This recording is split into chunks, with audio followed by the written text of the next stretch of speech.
And turning our attention to Africa's Ivory Coast now, where incumbent President Laurent Gbagbo's compound is being stormed by supporters of his rival, President-elect Alassane Ouattara. Gbagbo is holed up in a bunker in Abidjan and is still refusing to surrender. He's been clinging onto power with brutal force ever since November's election. UN peacekeepers and supporting French troops have stepped in to protect civilians as fighting escalated over recent weeks. The death toll is estimated at nearly 1,000.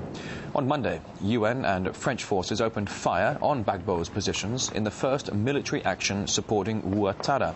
Moscow, meantime, has questioned the move, saying peacekeepers weren't authorized to take sides. John Laughlin from the Institute for Democracy and Cooperation in Paris says France is pursuing its own agenda. What business is it of the West? In my view, none at all.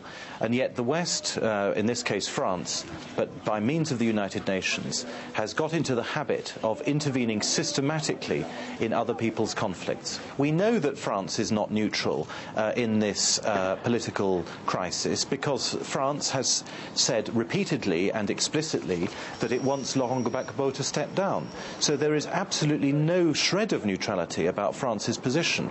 And yet these UN troops that we hear about are in fact, of course, French troops, and they take orders from Paris. They don't take orders from the United Nations, they take them from Paris.